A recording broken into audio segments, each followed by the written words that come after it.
Well, hello everyone, and a very warm welcome to our 2025-26 season preview show here on Lightning TV.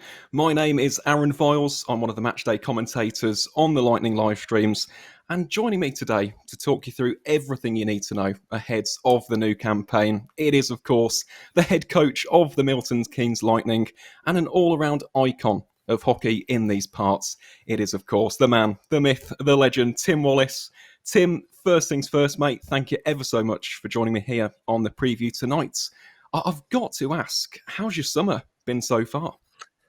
Summer's been great. I went to a wedding in Kentucky. I was a best man at a wedding there, then went to the Kentucky Derby. Then I went to South Carolina for a bit. My buddy literally built a golf course, so got to check that out. Then went home for a bit up to Alaska, then been back here in lovely England the whole summer. Yeah, the weather's been nice, hasn't it? Been absolutely roasting here in England. What was the weather like in the States? Alaska was not good at all. Obviously, North Carolina was hot. Kentucky was hot, but yeah, this is a little warm for an Alaskan. It definitely is, and yeah, we might touch upon the weather in a little bit more detail as the recording goes on, Tim. But before we talk about the weather and we talk about last season, we preview this upcoming season, we've got to talk about the big news from the summer, which was, of course, your retirement and decision to go full-time as the head coach. First and foremost, what sparked that decision, and have you adjusted to life outside of a playing capacity? Well, the season hasn't started yet, so that might be when it gets tough, when I'm not able to go out there and do something. But I just want the best for the team, and I think with the imports we have, with the team we have, I thought it'd be smart for me to sit back and be able to observe and get into details as a coach, because you definitely get to see a lot more. There's a small chance that I'm back if there's some injuries or something. I'm holding on to that, but. I'm excited. I think it's a totally different feel when you're just watching the game. You can focus on the details and really push the guys to get better and ultimately win hockey games. You most certainly can, and that brings me beautifully onto our first point of conversation for tonight. And it is, of course, last season, and we've got to talk a little bit about Coventry weekends, that glorious, glorious weekends in the West Midlands. Tim, how do you reflect on the past season and especially that performance, and how much pride did that give you to round out your playing career to date with such an unforgettable moment? Well, I guess to round out the year, we had a great group of guys. It was a lot of fun. Obviously, we fell 1 point short, which hurt, and I think that's kind of what propelled us in the playoffs. It all seemed to click. For the coaching staff and myself and everybody involved, for it to come to fruition and all come together to get that win at the end. It's so fun. It's what hockey's all about. Didn't know that was going to be the end of it for me. But looking back, it's a great way to obviously go out. Fans, unbelievable experience. It was just so much fun. And, that's what it's all about, putting the team first and getting the job done. It most certainly is, and it's always lovely, isn't it, to add that extra lightning bolt and put up the extra banner at the Thunderdome. It's a lovely little bonus, isn't it, to add the cherry on top of what was an incredible cake. But on the flip side, Tim, I've got to ask this, and it is a pretty big question. But how do you reflect on the 2024-25 season? Because, of course, we had the glory of Coventry weekends. I thought we performed tremendously well in the league, as you mentioned, pipped to the post by the eventual champions Leeds by just 1 point. How do you look back on that season, and what lessons did you learn from both a personal perspective as a player and, of course, as a coach, having had time to look back on that campaign?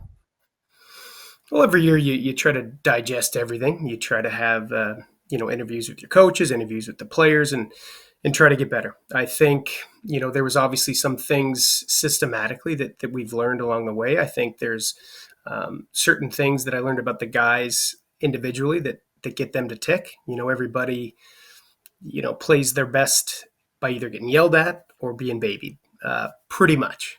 So there's a fine line. Obviously, there's a little in between there, but you learn a lot about guys. And trying to get everybody to play together for each other is a hard task. That's ultimately what I want. I want everybody to put the team first, stop worrying about themselves, and that came out in Coventry. But I'm excited to get behind it and try to really dive into every little detail from the coaching side of things and try to develop the guys and win some hockey games and trophies. Well, just touching upon that in a bit more detail before we talk about the squad for this season, because we've seen some departures and incomings over the duration of the summer. How do you actually want to set about achieving that goal of creating that cohesion, that unity, that increased discipline and passion within this group of lads? What kind of things are you going to implement in that side this season? Well, it starts from day one. It starts the second everybody comes together. That's when it starts. I want to develop and create habits early, and that's not an easy job, right? I want certain things to become habits, and once that happens, it's going to help us win hockey games. I would say the next is it's two jobs for me. We want to develop and win, and I think from how it's been since I've been the coach here, I've been developing guys, and they've been moving on to higher levels, and that's one of the things that I love about coaching is watching them move on and improve and get their opportunity and win in hockey games. But it's going to be a long season. You want to start from day one. You want to have some structure and some discipline, and everybody needs to put the team first. It's like I said, it's easier said than done. But if we do that, everybody gets along and works for each other, it's pretty special what can happen. It is, and we saw that, didn't we, at Coventry Weekend, and all great hockey teams have got that unity, that cohesion as a group. So, yeah, that is definitely the right approach, at least from this novel supporters perspective. And you've already touched upon it there, Tim, but with regards to player development, let's talk about some of the outgoings at the club this season, because we've seen two guys make that next step up to the elite leagues. Max Stewart going to the Cov Blaze, Ben Solder also going up to the elite leagues as well. Just a few words on those guys. How proud are you of the fact that they've made that next step up and are competing in the top tier of British hockey? Well, they both deserve it. I start with Solds. This year, beginning of the year, he was a different person. He came in jacked, basically. He was in unbelievable shape. And the whole time, since I've met him, since he's been in MK, he wanted to get to the next level. And that's kind of the mindset you need if you want to do anything basically in life. You have to set a goal and you have to really want it. And he sacrificed and he got his opportunity. And I'm proud of him. He deserves it. With Mac, been here a while, he has come a long way in terms of improving. He learned a lot, not only with the game of hockey, not only with certain skills and systems, but he learned a lot about attitude. I think he's a fire plug and he gets angry pretty easy. But it's all for passion and it's all basically to get to that level. He deserves it. He worked so hard. He was at every single optional, every single skate. And if you put in the work and you set a goal and you sacrifice, this is what you get. So they're moving on, and I couldn't be happier for them. Well, I think that is a sentiment shared by all of us at the club, isn't it? Of course, we are absolutely gutted to see them move on. They were massive pillars, weren't they, in the success of last season? But this is what we want to see. We want to see guys developing, making that next step. And of course, we are wishing those two all the very best of luck. And in terms of the other outgoings, Tim, of course, you yourself are one of them, taking that transitional role into the head coaching capacity, and Ross Venus retiring from the game. And then, of course, we've seen Carter and Dylan go to other sides in the NIHL. How big of a loss will those guys be? Because last season, they played some phenomenal hockey. They'll be a huge loss. Two of them were our assistant captains there with Dylan and V. They're huge parts of the club. We've been working all summer to try to fill those gaps, but they have been great for the club, great for the community, and I really enjoyed playing with them, working with them, coaching with them. I think Carter has a bright future. I think he's got that work ethic, that tenacity in him, and I'm excited for him in a new spot. Maybe he'll be back in the future, but he's a great kid. I think Dylan improved towards the end of the year this past season. I thought he had a really good second half of the year. This year, the year before, he was completely dominant. He's an unreal player, unreal leader, unreal player. We got to fill that void, which hopefully we have. And V, just pure skill, love the game, and really enjoyed to be around. And he helped us win trophies. So, got to fill the gap. Well, they'll be missed, but life moves on. It does, but again, we thank them for their contributions. They were unbelievable, especially Ross. For I'm really sure. going to miss him with that wrist shots. Always scored those big goals. It was, an absolute pleasure to watch him do his thing for the Lightning. And you speak Yeah, there, they'll be Tim, missed. about the gaps because it is an important aspect, isn't it, of any off season, but recruitment. And this is something I really wanted to hone in and focus on. When it comes to the new signings, what kind of players were you looking for in terms of attributes, traits, characteristics, and play styles? What kind of hockey player did you want to bring in to that Lightning squad? I don't want to get too in depth with my kind of philosophies of recruitment and who I like, who I want. But ultimately, they got to be good people. I've said that before in the past. I really, really put an emphasis on that by doing background checks, a lot of different background checks, because, like I said, if everybody's going to work together for each other, it doesn't really work if you got about two or three bad guys. So I do think it's very, very important. In this game, you got to skate. That's obviously very important, especially for our big guys. I definitely look at that. Physicality is a big part of the game. Fill in certain positions is also a big part of filling out your roster. But I enjoy it. I think it's a lot of fun, and I'm really happy with the group we have.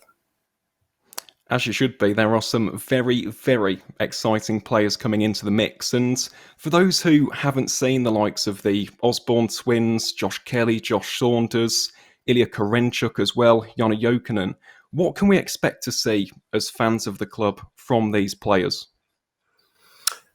Well, it's hard to kind of mix all those guys into one.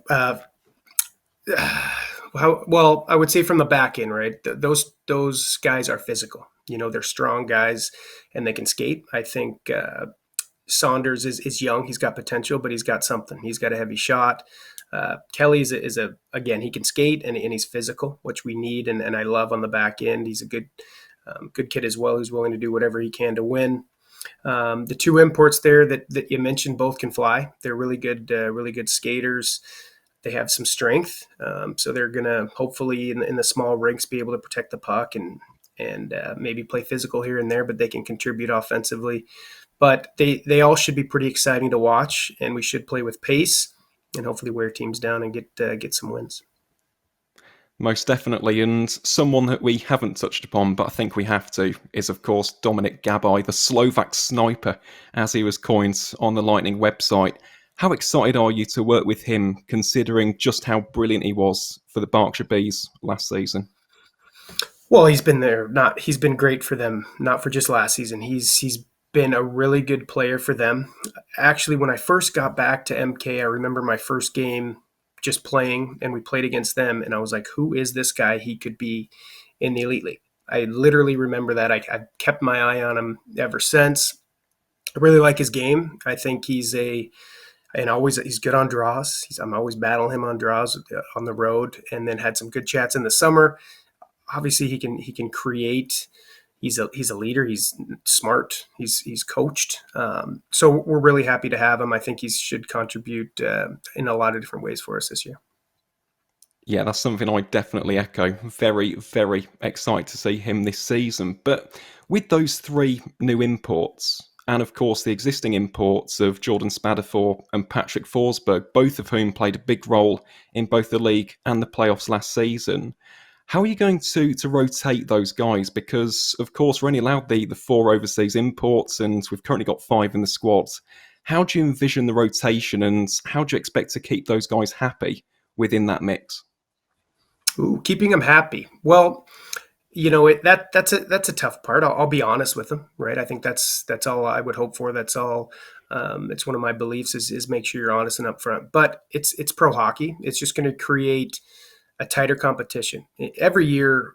The higher levels you go, there's competition everywhere, and um, basically, I'll play the guys that are going out of those five, or there could be an injury, which is unfortunately relatively likely, or we're playing a certain team and we need a certain style. I don't see it happening, but there could be a chance where, hey, sorry, it's your turn. But I think you're going to for the most part, they'll know why. They'll know what they have to do to get out of not playing. And I'll just be honest and upfront and create some competition because ultimately that's what pro hockey is.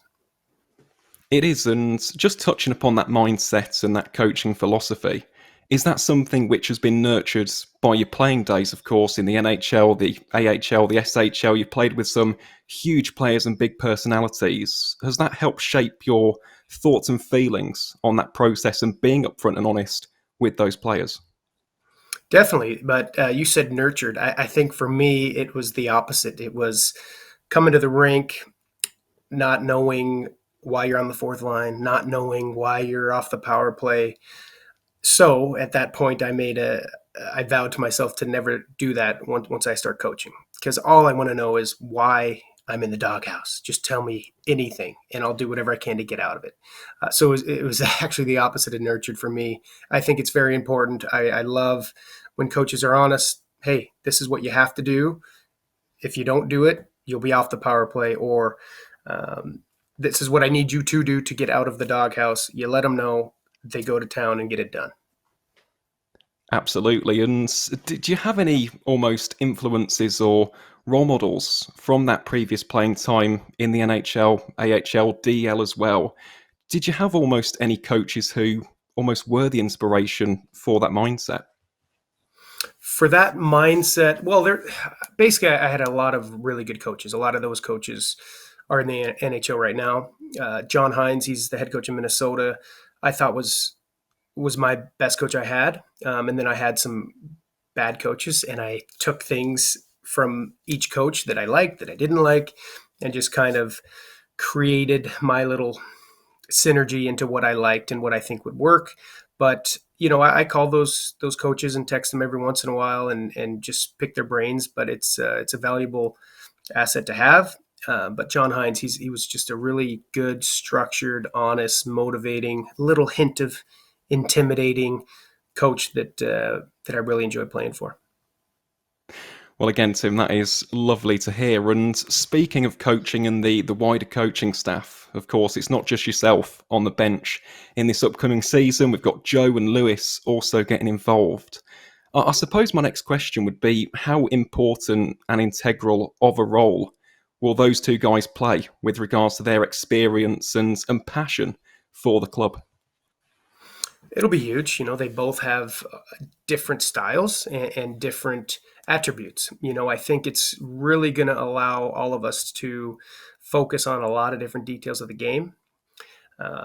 We'll be able to pick each other's minds. Hey, I think this. I don't think this. We'll be able to really digest and come up with a plan or with a change in plans. But I'm excited to work with Louis for the first time, and as a coaching side of it, he was a great captain. I loved coaching him. He was, I barely had to bring him in for any question. He did everything needed, and very smart guy. And I'm excited to work with Joe again. Me and him are basically turning into having telepathy with each other after playing for coaching and playing with each other for this long. So I'm really looking forward to it. It should be a lot of fun, and hopefully we can get the most out of the guys.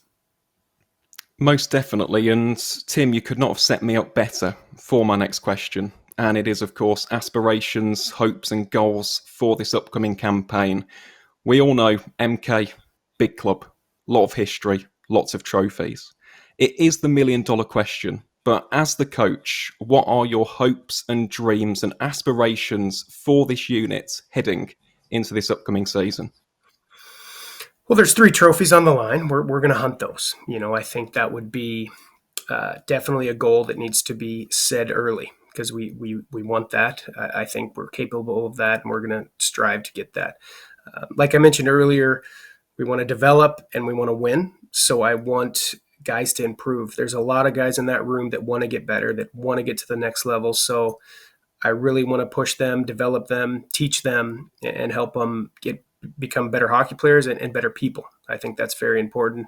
And like I said, win hockey games. But I really want to enjoy it too. I think I tell most of the guys that I talk to, life's short, careers are short, and ultimately the best years that I had in terms of my playing career, I was having fun. So I want it to be a lot of fun every day coming to the rink, enjoying the game of hockey. I'm going to miss playing. I guarantee it. I may put my gear on certain practices, but it's the best sport in the world. I want to have fun doing it, and I want to win some trophies. Absolutely, it is the goal, isn't it? And of course, last season, winning the playoffs was massive. It really was. And a club like MK are used to that success. So, yeah, obviously, we're wishing yourself and the boys all the very best of luck. And Tim, just before we conclude our preview for tonight, just a few words for the fans of the Milton Keynes Lightning. They came out in their droves over the course of last season at both the Thunderdome and the Sky Dome for Cov weekends. Just a few words for the fans. What can they expect, and how big of a role will they play in backing the boys over the duration of this campaign? Well, I hope they're all having a great summer, first of all, getting some rest, resting their voices. What can they expect? I expect our guys to work hard. I expect them to battle, lay their body on the line, and work hard is at a minimum. I expect our team to be exciting and fun to watch. I think it should be a lot of fun to see some of the speed and skill. I think the league's getting better. I think hopefully we're improving and getting better. So it should be a very exciting games at home and on the road for all those fans that go on the road. And then when they are cheering and going crazy, it truthfully affects us. Momentum is so huge. And when they are all in unison and going crazy and that low roof and it's so loud, it really does feel like most of the time we can't do anything wrong. And for whatever reason, it really gives us that extra boost. And gosh, it's a lot of fun. We are so lucky to be playing in front of those fans. It is, it's incredible. And I know that we're very biased with our viewpoint here, but best fans in the country. Honestly, it's the same for us in the commentary position. You can feed off the energy. So, yeah, I think the message is back the boys and come out in your droves again. Last season was a lot of fun. Let's hope for more of the same in 2025-26. Absolutely, yeah, that's the attitude, isn't it, Tim? Well, all that's left for me to say is a massive thank you, Tim, for taking the time to come on to the preview show tonight. It's been an absolute pleasure as always, and a massive thank you to each of the wonderful Lightning fans tuning in as well. A reminder that the Tilburg Trappers friendly on the 30th of August is, of course, still available on the website. So if you want to go and get your tickets for that, feel free to go and do so. But until then, I've been Aaron Viles from Lightning TV. We hope you've enjoyed today's preview, and we'll see you on the next one.